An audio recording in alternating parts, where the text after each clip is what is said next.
Okay, so tonight's shir I was going to talk about blood spots in eggs. So if you notice from the earlier sugyas that was discussed in the shir, we talked about the real ikar isser deraisa is consuming actual blood of meat, of cows, of basar. But we saw even the flesh of fish, we saw is only really a problem, only potentially maris ayin if it's collected together.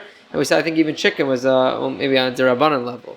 So when it comes to eggs, so really the only thing we should really be talking about is maybe Rabbanan, and at the at the very least it will only be a maris ayin issue. So where does this come up? No one's eating bloody eggs, but the issue comes up by if you find blood spots in your eggs. So the halacha is one of those examples where the modern way of producing eggs has changed. Historically, the way you go to your local farmer might still exist if you go to your local farm and purchase eggs from a local farmer. But historically, they had what we call fertilized eggs, and basically the hen lays an egg, and then they have the male rooster come and dock itself on the egg, and somehow the male, keeping it warm, it is able to fertilize the egg, and that egg will grow into a real chick embryo. And therefore, historically, if you saw a blood spot in your egg that you bought from the farmer, so that blood spot likely potentially came from the loss of life, and that blood you would not be able to eat. There's a whole debate between the Mechaber and the Rama whether or not you could just take out the blood spot itself and eat the rest of the egg. Svardim, Mechaber says you could just take out the blood spot and eat the rest of the egg. The Rama says you should just chuck the egg because it's hard to distinguish where the blood dispersed.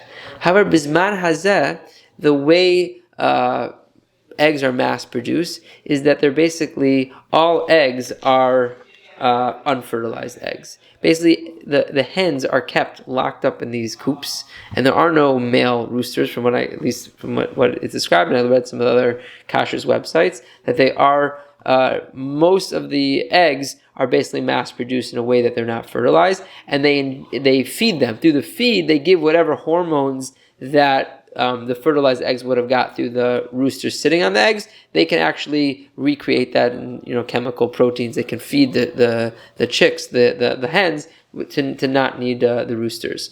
So in essence, all the eggs that we are getting at our local ShopRite are unfertilized eggs. Because they're unfertilized eggs, these eggs could never reach creation of chick. They are never going to become a chick the way they're made in this kind of manufactured environment.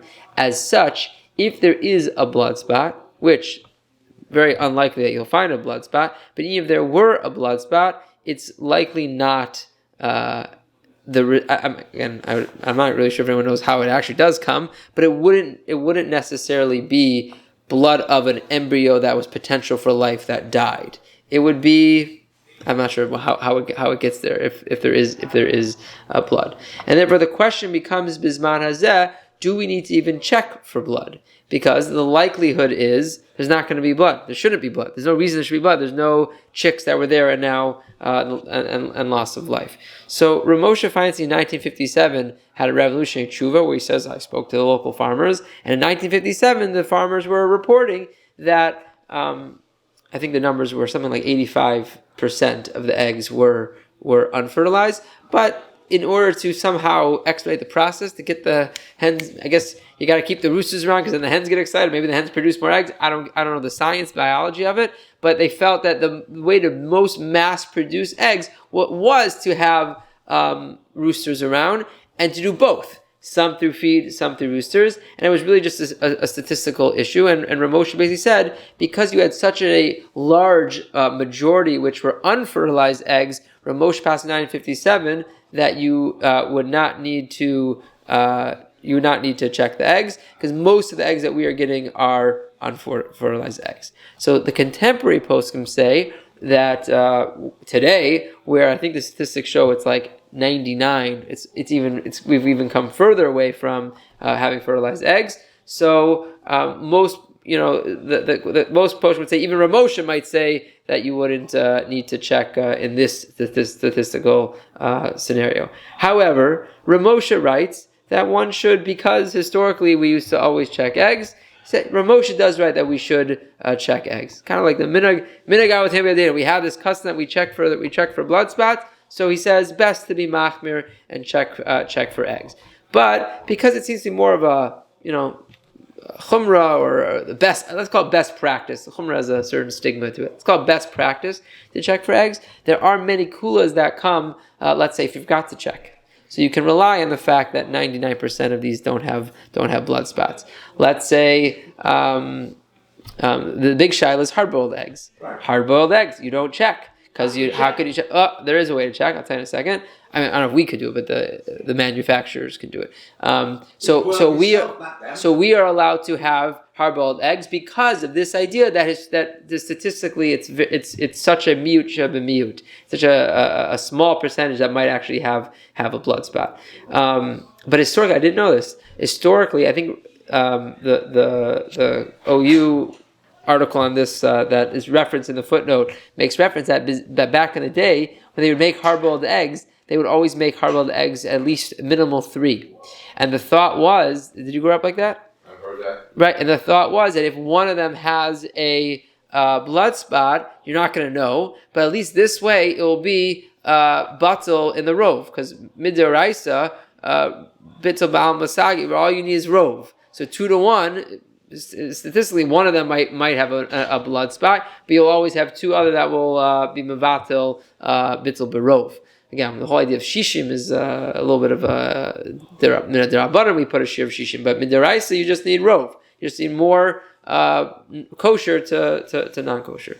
So historically, there were those who used to make hard-boiled eggs always 3 to kind of hedge their bets. But Bisman Hazeh, the poskim, the OU website says it, the kashrut.com said it also. Bisman Hazeh, if you wanted to just hard-boil 1 egg, again, one is relevant maybe on Erev Tisha B'Av when you have eggs. I'm trying to think when you would only want 1. Like usually you're making a batch. Like why do you want to have to make? Usually you're making 4 or 5 anyway, so you're always going to have bittul going on. But if you really wanted to make 1, you could. Also, the kelim that you use. So back in the day, maybe someone would have a separate pot used for like their boiling egg pot, because the assumption was there was this chance that there was always a tray blood inside. As they say you don't need to have a separate pot used for boiling up your hard-boiled eggs, because it's such a miut shebematzui. It's such a minuscule amount. Very very practical stuff.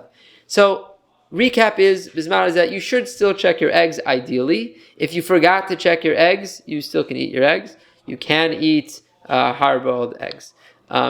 If you do find a blood spot, practically, you should throw it out. Ramosha writes explicitly that even if we don't know, even though the Mechaber would say you could just scoop out the blood and eat the rest of the egg, Ramosha writes eggs are cheap, it's not such a big loss, so Ramosha says you should throw out the egg. So practically you do find a blood spot, it happens from time to time, find a blood spot, you should throw out the egg, but if you mixed it in already with other eggs, so let's say I had a blood spot, I thought it was okay. I remember this year I thought the rabbi said blood spots are nothing. No, blood spots are a problem.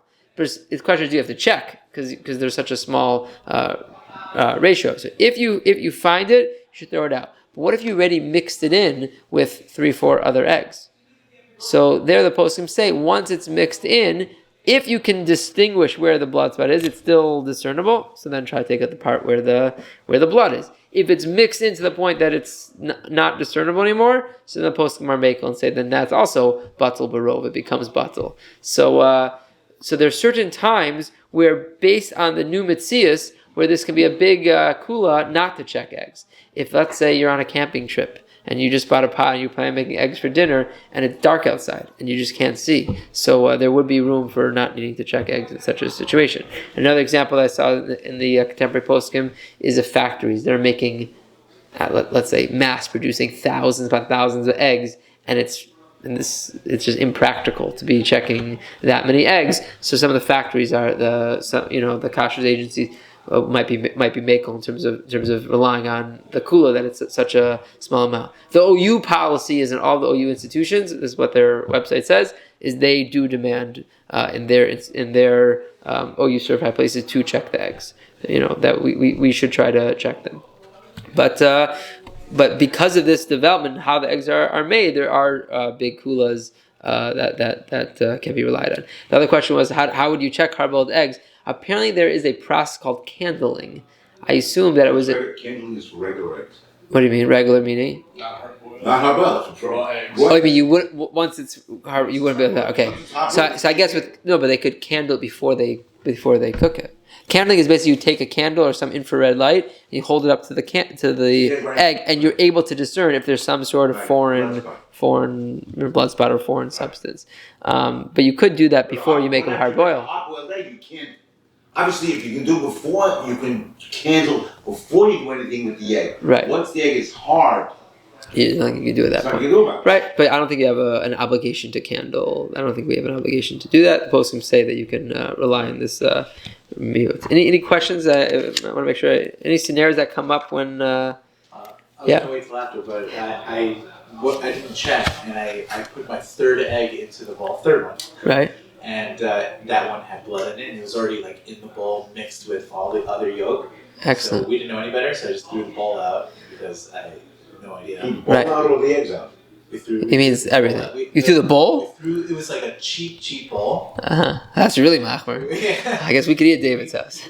We try not to bother you so much then. What? No, Dave, that's what I'm here for. But I did look it up, and it said that even unfertilized eggs, it could still have a rupture of a blood vessel on the yolk surface while the egg is forming. So is that where maybe the blood spot comes from? Excellent. So let's just deal with David's scenario for the future. Is if you could scoop out the blood, then you scoop out the blood. If it's all over the place, there's nothing. Then okay, you did the right thing. But you don't have to throw out the bowl because it's cold. Right, the bowl, right, with kashrus, the only way that the blood, which is would be, let's say, asur midrabanan. So the only way the blood, and by the way, it's cool. Why is it asur midrabanan? Because we saw fish and birds are asur midrabanan, because this would have become a bird, right? If the embryo, at least the fertilized eggs, not the unfertilized eggs. So maybe the unfertilized eggs only mishumar's ayin. Basically, the treif dam can only absorb into your bowl if there's heat. So your bowl definitely you didn't have to throw out.